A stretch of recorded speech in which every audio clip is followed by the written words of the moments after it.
Welcome to Front Page. We just spoke to you about Microsoft. With Maia 200, the company indicated a clear intent to reduce dependence across the AI hardware stack.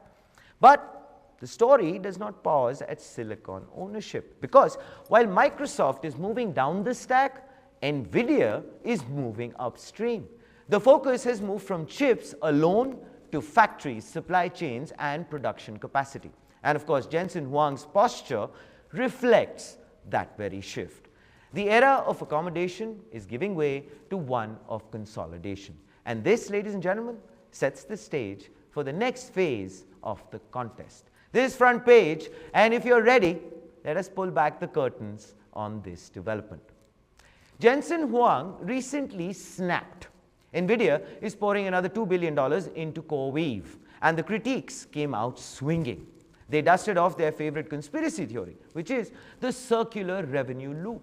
They asked, is this real growth, or is Nvidia just funding a company so that company can turn around and buy Nvidia's chips to pump the stock? Jensen's response wasn't it's complicated. It wasn't corporate speak at all. Actually, it was just one word, and that one word was ridiculous. So, as they say, the numbers never lie.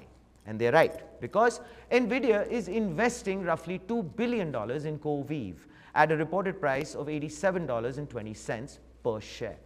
The scale is relevant, but more importantly, the intent. Because CoreWeave was explicit in its explanation to Reuters. The capital is not being used to purchase GPUs. That distinction, remember, is crucial, as the investment is directed elsewhere, into land, into power, infrastructure, into purpose-built facilities. What CoreWeave is constructing at the moment are AI factories. These, of course, are physical assets, heavy structures designed to house dense compute, built around grid access, coding, and long-term capacity.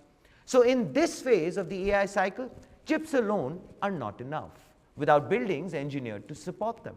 Compute remains, well, pretty much theoretical. Nvidia's move reflects that reality. Control over AI is increasingly defined not just by silicon, but by who owns the space where that very silicon can actually run. At this point, a fair question arises, which is, who is CoreWeave? One way, well, to understand it is by contrast. Large cloud providers like AWS or Google Cloud are designed to be comprehensive. They offer hosting, storage, databases, messaging, a full catalog of services. CoreWeave operates differently. It is not built for expanse. It is built for one task, which is compute, specifically large-scale GPU compute. CoreWeave does not run email, host websites, and does not aim to be a general-purpose cloud. Instead, it assembles dense clusters of GPUs, wires them together, and rents that very capacity directly to AI labs and model builders. A simple example explains this. So when Stable Diffusion needed large GPU capacity to scale quickly, CoreWeave provided the compute without the overhead of a cloud platform, and a full one at that. That focus matters. By specializing, CoreWeave moves faster and scales specifically for AI workloads. That is why it is often described as a neo-cloud. And it is also why these specialized providers are now growing fast enough to command the attention of the hyperscalers, because they do one specific task exceptionally well. And now, of course, back to the theater. The bears say it's financial engineering. Nvidia funds infrastructure, which means it helps in infrastructure expanding. Then, of course, it means demand looks higher. A perfect loop, right? Jensen says, do the math. He argues Nvidia's check is a drop in the ocean. These factories cost tens of billions. $2 billion doesn't fund the whole production. It only just buys a VIP seat at the table. He claims this is about confidence in a generational company. So according to me, it is like saying anyone can buy a racehorse. Definitely Jensen can. But owning the stable decides who wins the derby. Of course, it's also worth looking at the scale of what is being built. The target is 5 gigawatts of capacity by 2030. That tantamounts to industrial infrastructure.